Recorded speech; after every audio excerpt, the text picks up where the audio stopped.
It is award time on the Cleveland Browns Report. I'm your host, Matthew Peterson, and we're in the bye week, so we hand out some midseason awards. Now, I understand that it's a little later in the year. It's not like last year. That bye week was like right in the middle of the season, but still, we'll hand out 5 awards on today's show. I even wore my nice button-down shirt for the big occasion. Couldn't find the tux, though. Could not find it anywhere in the closet. Probably doesn't fit anymore anyway. So the first award is the Offensive MVP, and who else but Odell Beckham Jr. No, I'm just kidding. This is not the first award of the show, but we had a little fun to start things off. So the real first award, sorry OBJ, is the Take Some Initiative Award. Things aren't going right. Things aren't going the way they planned it went. Take some initiative. David Njoku, drum rolls over. David Njoku gets the first award of today's show because you know what? Someone commented on a Browns video that the fact that David Njoku is the leading receiver on this team is kind of a sad thing, and it dawned on me. You're absolutely right. That is a sad thing. But here's how Njoku has looked so far, and not trying to slander Njoku, but he's off to a pretty good season start for, midway through the year at this point now.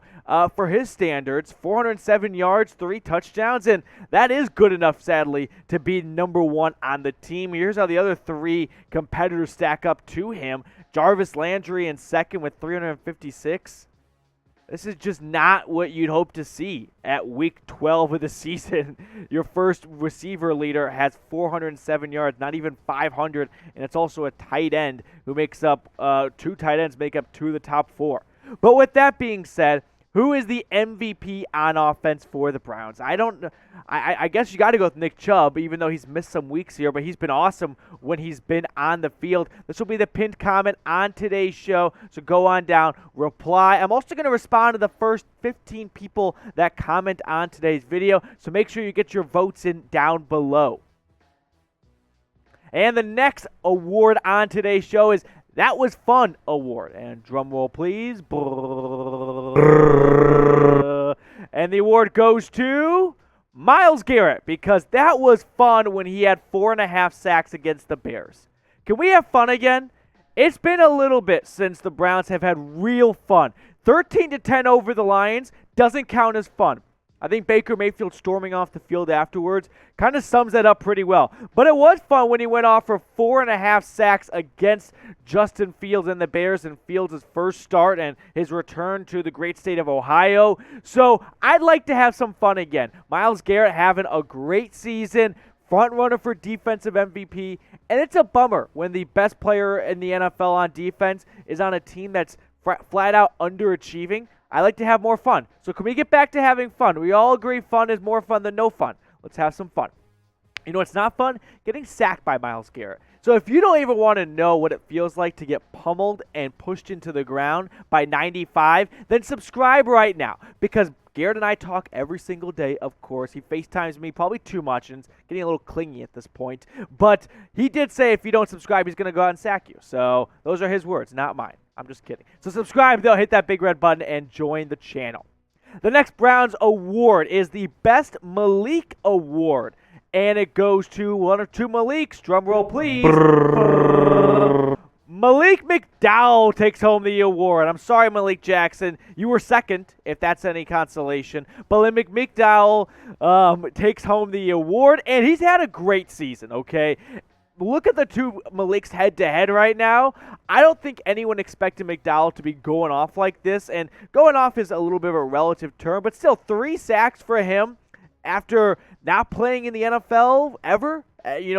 Fell out, some offseason issues, former second-round pick from the Seahawks, and hopefully he's found a home here in Cleveland. Hopefully this is not just a one-off story for Malik McDowell, because it's been a great season and a great story for McDowell, who's really come into his own, and I would like to think has found a home and can be a future part of the defensive line for the Browns, because I do think that's an area where they need to improve. Nothing against Malik Jackson, but he's a longtime veteran, played for the Broncos, won a Super Bowl there, went to the Jags. He has just been moving around lately, and hopefully McDowell and whoever they can get in free agency, or even like Jordan Davis from the Georgia Bulldogs in the NFL draft, can make a nice 1-2 duo. But speaking of free agent acquisitions from the past offseason, who has been the best one, you think? I completely understand if you want to go with McDowell. John Johnson kind of got off to a slow start, but he's picked up lately. He's tied for the most interceptions on the team with Denzel Ward at 3. So let me know who you think the best pickup has been so far from the previous offseason in the comment section below. The next award is the DAndre Johnson Award.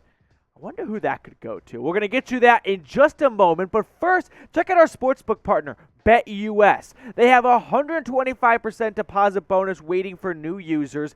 It's halfway through, plus we're almost, 60% way through the NFL season? I don't want to do that math, actually. I just don't want football to end. But I don't want you to miss out on this deal. Go to chatsports.com/bet. Use the promo code right there, Browns125. So you put $100 in. Now you got $225 to play with. You can't lose it this week betting on the Browns. That's everyone's favorite dad joke during the bye week.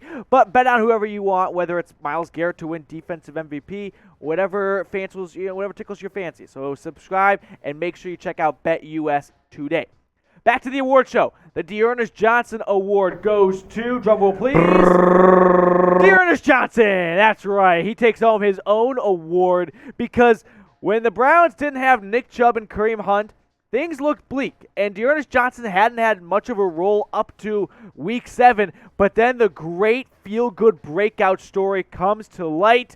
He goes off for 146 yards, should have had 2 touchdowns, but he put the team ahead of himself, went down just shy of the goal line to really ice the game. So DAndre Johnson, for that great play right there, you take home the DAndre Johnson Award. Congrats to you.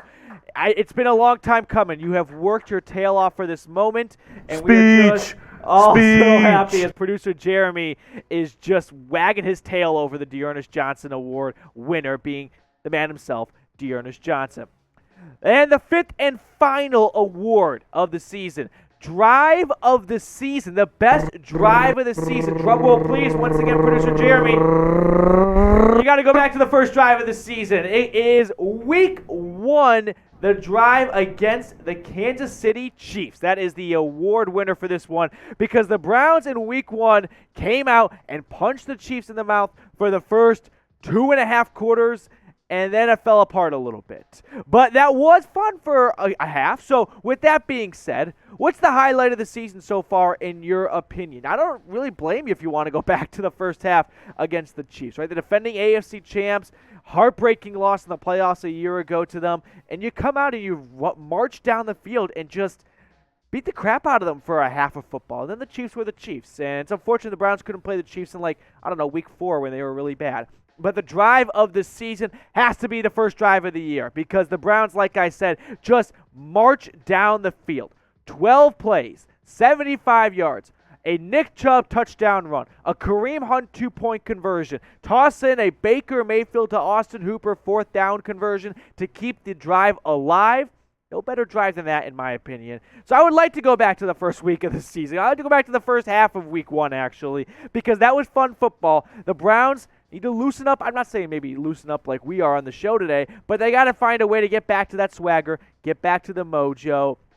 I don't have the X's and O's that can really spell it all out here, but they've got to find a way to get back to the Browns team that beat the crap out of the Titans in the first half, all game, I should say, in 2020. The Browns team that went toe-to-toe with the Lamar Jackson Baltimore Ravens last season and that disappointing ending. That Browns team. Okay, how about the Browns team that came into Dallas, went to Jerry World, and smacked around Dak Prescott and the Cowboys? We get back to that Browns team because that's not this Browns team. Browns fans, if you have not already, go ahead and subscribe to the channel. We're making content all year long. Even when the Browns are off, we're not taking a week off here at the Browns Report. And if you've already subscribed, we appreciate you being a part of the channel, and we will see you later here on the Cleveland Browns Report.